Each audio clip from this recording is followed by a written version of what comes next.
Well, it's the start of another high school football season here in Piedmont, and every year, unfortunately, that means a tough draw as they take on their rivals, Deer Creek. And the last several years, Deer Creek has gotten the better of Piedmont, and that is the case once again tonight as the Wildcats fall 35-3. Hi, I'm Ben Felder with the Piedmont Citizen and PiedmontDaily.com, and joining me is sports editor Ben Schuff. And Ben, this was really a tale of two games. Piedmont had the momentum in the first quarter, but then on the second quarter on, Deer Creek really took over, and there was no stopping them. Deer Creek had a couple costly penalties early on in the game that kind of stunted their offense a little bit.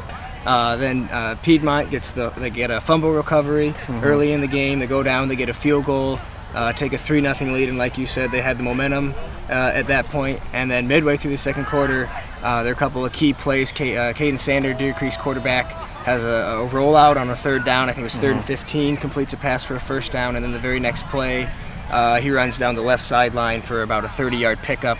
And then Deer Creek goes in to score a touchdown a few plays later at 7-3, and it seemed like from that point forward, Deer Creek's offense just really got rolling. Yeah, after the first quarter, Piedmont was up. They had the lead, 3-0. That's a big change from last year when almost out of the gate, Deer Creek was rolling over Piedmont. But it seemed like, Piedmont was holding its own, but 3-0, not a big lead. I think you knew that if Piedmont was going to have a chance in this game, they weren't going to win in a shootout. This had to be a low-scoring game. They had to rely on their defense. But was this a case of just Piedmont getting tired? I mean, Deer Creek is a whole class higher than Piedmont, a bigger team, has more depth. Was this just a case of Piedmont getting winded? I don't think it was a fatigue factor. I think obviously, you saw a couple players from both teams going down with cramps. Yeah. I think the bigger thing though was the turnovers and when they happened was part of it. Yeah. You think about Piedmont got the turnover early, they score a field goal off of it. Then later in the game, Darius Burris has a fumble.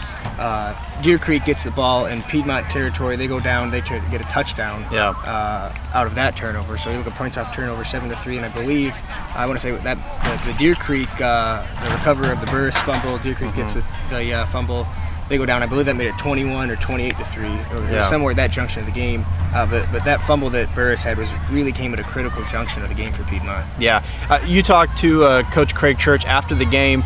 And what was his thoughts? Obviously, everybody knows that Deer Creek is always a tough matchup, but still disappointing to start the season off here at home. A tough loss. What was the coach's thoughts after this game? Yeah, gave credit to Deer Creek. Obviously, they're going to be a good team. I think, we talked a little bit about the offense, just couldn't get going, had a couple misses. There were 6 or 7 plays where Lucas Richard took Piedmont's quarterback, took some shots down the field, and just couldn't complete any of them. I think there's 7 plays of that kind total, deep throws down the field, and I think Richard had 1 completion to Stefan Funkhauser down the right sideline. That was in the second quarter, kind of underthrew him, but Funkhauser was able to kind of adjust his body and make a catch kind of on a ball up in the air. But that was really it. Balls were either overthrown or thrown kind of over the receiver's shoulder out of bounds. And Piedmont kind of had some problems with that deep ball tonight, and that kind of stunted their offense a little bit. Yeah, we also talked to Lucas after the game, and he was obviously disappointed in the loss. One of the analogies that he uses, he said it was going to be like a knife fight. You're going to get cut. It's just how you respond to that. There were cuts on both sides. You talked earlier about the turnover for Deer Creek that Piedmont recovered. They were able to score. Deer Creek seemed to respond, well, settled down. It was not the case for Piedmont. But what about Lucas? This is his first year as the starting quarterback. He'll be leading this team. His thoughts after the game. I thought Lucas did well tonight.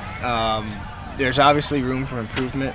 I think you'll see that improvement come as the season progresses. I think part of it was probably just his first game, on a Friday night, getting used to the lights and that sort of thing. Talking to him, he seemed disappointed. Obviously, it wasn't the result they were looking for. But I think if kind of, forecast kind of down the road, I think he'll be fine. I think he's a quarterback that Piedmont wants. Yeah. Well, a tough loss, it's your rival. It's a season opener, but it's not a district game. So as Lucas said after the game, it really doesn't mean anything in terms of the district standings. Last year was probably, the score was a little higher for what was the score last year in that game? 52-13. Okay. Yeah. So it was more lopsided, but it seemed to be more of a rout than this year's game for for a lot of reasons. But, I think they responded last year pretty well after that game. They had that big win in week 2. Against to Hera. respond. This week or this season they'll play Hera again. They go on the road this time, but a chance for them to bounce back against an opponent that maybe they match up with a little better before they start district play in a few weeks. Well, Piedmont will be in Hera next week. We'll be there.